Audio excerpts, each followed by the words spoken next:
Madam आप रैन का ख्याल रखिएगा। मुझे पता ही था मैं लेट हो जाऊंगा। गोली का खाली कारतूस, ये यहाँ कैसे? तुम्हारा बेटा? हाँ छोड़ो। अरे ये तो असली वाले हैं। ये है तुम्हारा बेटा शिनिची, क्या तारीफें करती रहती है। बिल्कुल युसाको की कॉपी है, बिल्कुल एक जैसे है। शिनिची तुम भी किस तरह का बिहेवियर है?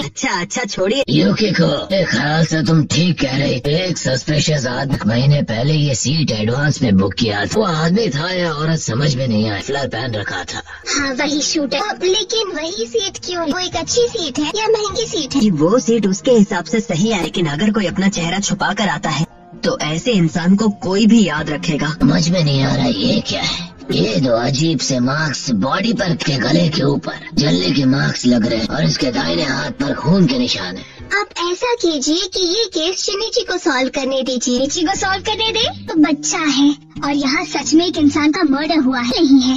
शिनिची ने प्लेन में हुए क्राइम को तो सॉल्व किया था। शिनिची तुम क्या सोच तो बताओ ना, तुम्हारे दिमाग में क्या आया है? गोली चलने के तुरंत बाद मैं यहाँ ऊपर बालकनी, यहाँ मुझे एक गोली का खाली कारतूस मिला। उस गर्म नहीं था। ये हुआ कि किसी ने उसे जानबूझकर रखा। तुमने भी तो देखा था ना कि बालकनी से एक रेड लेजर की लाइट आ रही थी, साथ ही तो खड़े थे। देखने में तो ऐसा ही लग रहा था। कलर की लेजर बीम बालकनी से आ रही है, हरगिज नहीं हो सकता। बता सकते कि वो लेजर बीम कहाँ से फेंकी जा रही थी और बेवकूफ बनाने के लिए हमें ये लगे कि वो लेजर बीम बालकनी से आ रही तरह उसने अपना चेहरा छुपाकर बालकनी की सीट खरीदी, उसका पार्सल भेजा।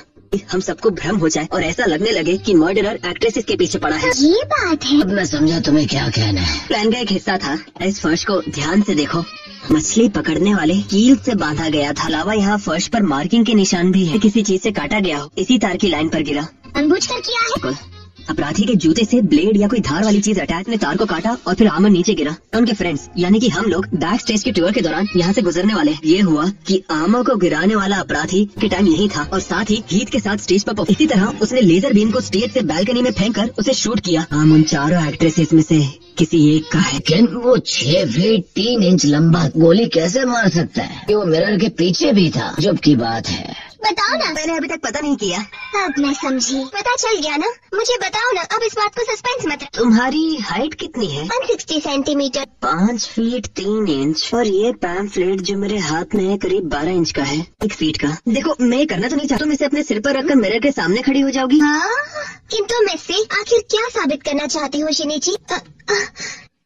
क्या करने जा रहे हो? क्लूज। मैं क्लूज ढूंढ रहा हूँ। क्लू? ऊपर देखो, मिरर में एक छोटा सा क्रैक। अजीब बात है, ये मिरर तो स्टूप के पास बरसों से था। संभाल कर रखते हैं क्योंकि इसके टूटने पर बैट लगा जाता। तुम्हें यकीन है इसका ठीक से ध्यान रखा जा रहा था? तुम्हें पर्दा अजीब तरह से मुड़ा हुआ नहीं लग रहा? टकरा गया होगा। चलो भी यहाँ से, ना हमें डांट पड़ जाएगी। ये फेदर यहाँ कैसे फंस गया? इसके कवर का इस्तेमाल किसी और चीज के लिए तो नहीं किया जाता। ये बात है, अब मैं समझा। ने मर्डर करने के लिए स्टेज के प्रॉप का इस्तेमाल किया, को भी इंसानी रूप में एरिस जैसी किसी बदमाश गॉडेस ने किया है।